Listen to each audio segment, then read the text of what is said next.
Hard as it is to believe, we are at week 13 in this NFL season. It is time to make our confidence picks. Let's go.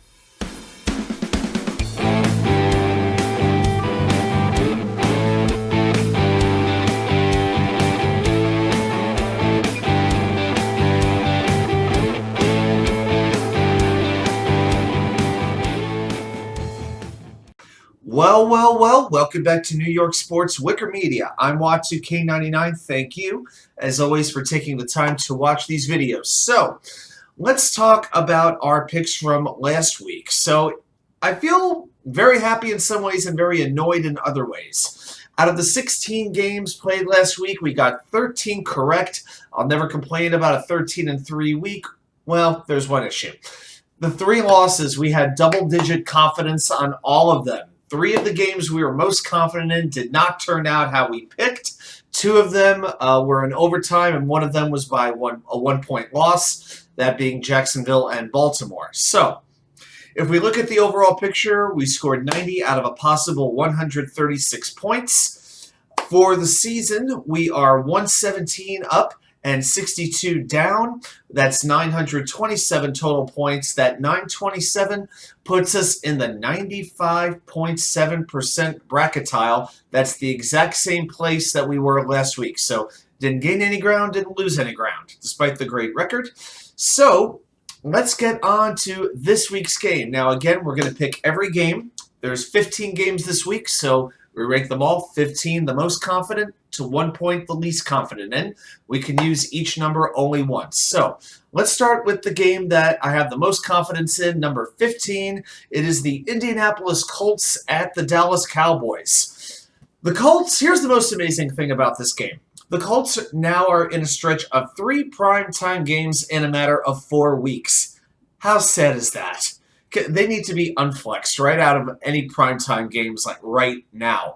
You have this beat-up offensive line of the Indianapolis Colts against the Dallas Cowboys front 7. That is an ugly matchup for the Horseshoes. Dallas averages 169 yards rushing in its last 4 games. The Cowboys have a little bit of extra rest from Thanksgiving. The Colts are on a short week. The game's in Arlington, Texas. It's not going to be close. Let's go on. My number 14 game is the Denver Broncos at the Baltimore Ravens. Well, the Ravens are coming off a pretty horrific loss. They've had a number of those this year. But now they're playing at home against an offensive team. Yes, I said that. Offensive team in the Denver Broncos. Denver is averaging 12 points per game in their last 3. Their defense is no longer the same without Bradley Chubb. Even the Ravens can get out to a lead and they won't blow it against Denver. So give me the Ravens in this game. My number 13, we're going to take the Cleveland Browns at the Houston Texans. I'm going with Cleveland. The return of Deshaun Watson after 700 days away. You have to figure that his presence, it will rub off on their teammate, pun very much intended. It's going to be Chubb and Hunt dominating the putrid Houston run defense, though. Watson is coming back at the perfect time because he isn't going to have to win this game by himself. He has a fantastic run game to complement him. They'll be able to do their magic. Oh, and on the other side, the Texans have averaged 28.5 rushing yards in the last 2 games. Give me Cleveland. Okay, number 12. I'm going to go to the NFC South. The New Orleans Saints at the Tampa Bay Buccaneers. Amazing that this is a meaningful game. You know, as much as the Saints have dominated the Shady One ever since he left New England for warmer grounds, you know what? I don't think the Saints have enough to keep up in this game anymore. They haven't put a full game together in 6 weeks. I still expect Tampa Bay to be the 4th seed in the NFC. It's very hard for me to not imagine that happening. I'm going to take Tampa Bay. Number 11, oh boy, the Seattle Seahawks at the LA Rams. You know, I'm taking Seattle, and it seems like every year when there's about 5 or 6 weeks to go, you've got maybe like 2 teams that are just completely checked out. They just can't wait for the season to be over. The Rams are so checked out that their uniforms should have barcodes on them. You know, you should be getting coupons just for buying a Rams jersey at this point. No Cooper Kupp, no Matthew Stafford, now no Aaron Donald. The Seahawks are coming off a terrible loss at home to the Vegas Raiders. Seahawks get back on track playing indoors. Yeah, Seattle wins this one. Number 10, I'm going to go with the Thursday night game, the Buffalo Bills at the New England Patriots. As a Jets fan, this is a little bit of a tough one for me to call. I'm going to go with the Bills, and I'm actually going to be rooting for the Bills because I want the Patriots out of the way. I could deal with the Jets not winning the division.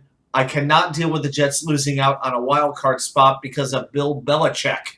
Cannot handle it. This is the first game between these two teams since the Bills embarrassed the Patriots 47-17 last year.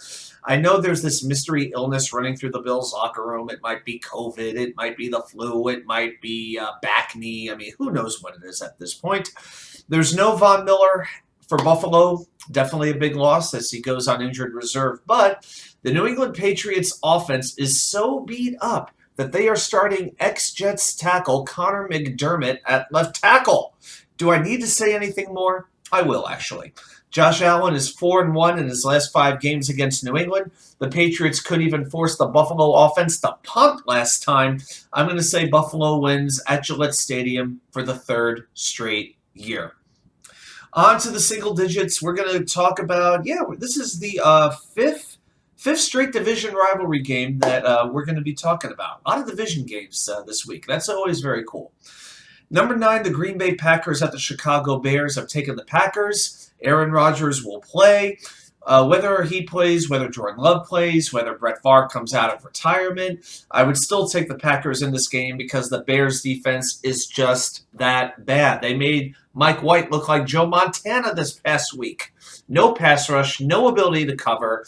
Their 5 best players at the beginning of the season on defense are all either injured or traded away. And I know Justin Fields is expected to suit up for this game. He did practice fully.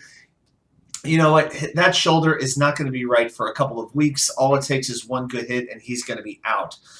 I expect very good days for running backs all around, but I'm going to say that the cheese owns the deep dish in this game. Green Bay over Chicago. Number 8, the Pittsburgh Steelers at the Atlanta Falcons. Give me Pittsburgh in this game. The Steelers are playing consecutive road games outside of division, and this is on a short week, so it doesn't seem to bode well for them.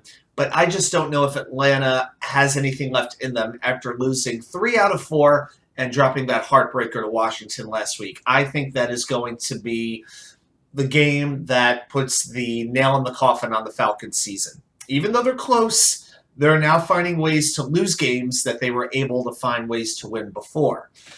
And the Steelers have the number 9 ranked offense in the league over the last 3 weeks. Who would have thunk it?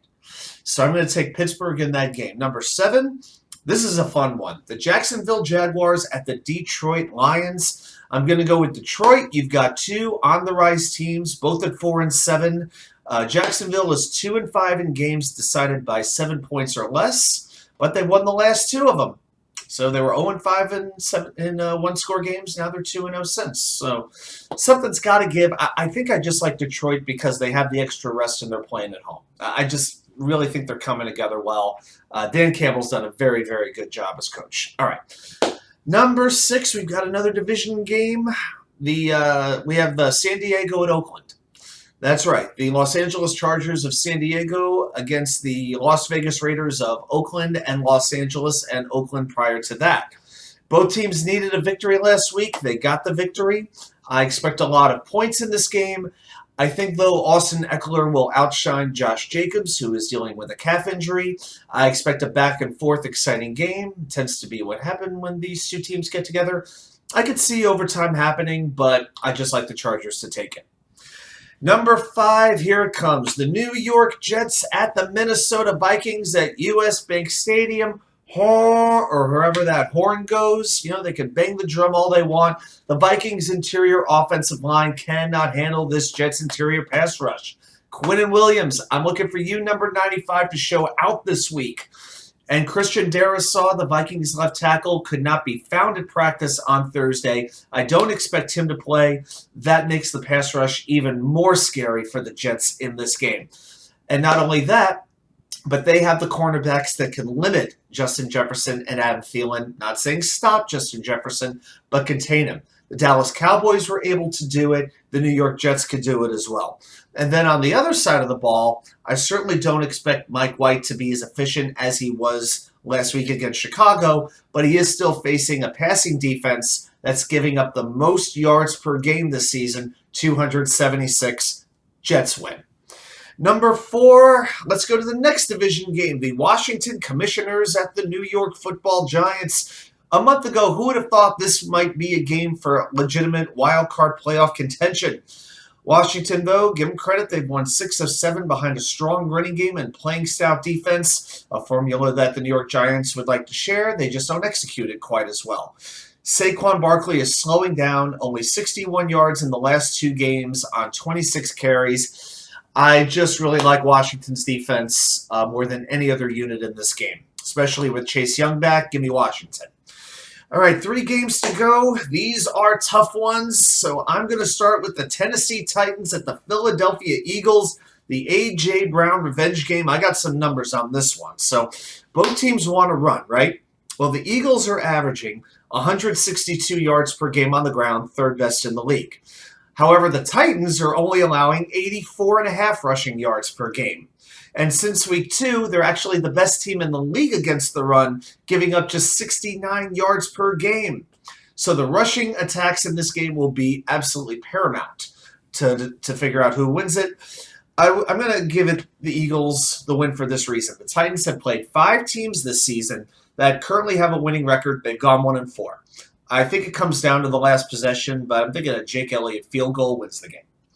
Number 2, a rematch of the AFC Championship game, the Kansas City Chiefs at the Cincinnati Bengals. Jamar Chase is expected back for Cincy, and the Bengals have been Patrick Mahomes' personal kryptonite. Check this number out, okay? Since the start of 2019, Mahomes has a record of 33-3 in the months of November, December, and January. 33-3. He's 0-2 against the Bengals, 33-1 against everybody else. Mahomes brings out the best in Joe Burrow. I think that's enough. I think the Bengals beat the Chiefs in this game. And finally, the number 1 game, the game I have the least confidence in, but I'm about as excited about this game as I am any other one. The Miami Dolphins at the San Francisco 49ers. I really wish this was on national TV. There's so much in terms of storyline, in terms of the way these two teams play. They're practically mirror images of one another. Just look at the Miami running backs, Raheem Mostert and Jeff Wilson, ex-San Francisco 49ers. The Dolphins coach, former 49er. But here's what I'll say. The Niners are the only team to allow under 230 yards per game this season. I think the San Francisco defense is more capable of containing the Miami offense than the struggling Miami defense is of containing San Francisco. Christian McCaffrey should be good to go. Deebo Samuel, same thing. Brandon Ayuk and George Kittle are incredibly reliable. I like the Niner offensive line to contain the Dolphins' defensive line. Also, Teron Armstead may not be playing in this game for Miami. That is going to hurt their offensive line. I think, too, is going to get beat up a little bit in this game. I think it's going to be a good one, but I'm going to take the 49ers to beat the Dolphins. So those are my picks. I want to hear your picks. Do you have any upset specials, any games that you're particularly confident in, or just can't figure out how they might go one way or another? I want to hear your thoughts. Thank you again, as always, for watching. I'll see you back here with more content from you know where, the Wicker Chair.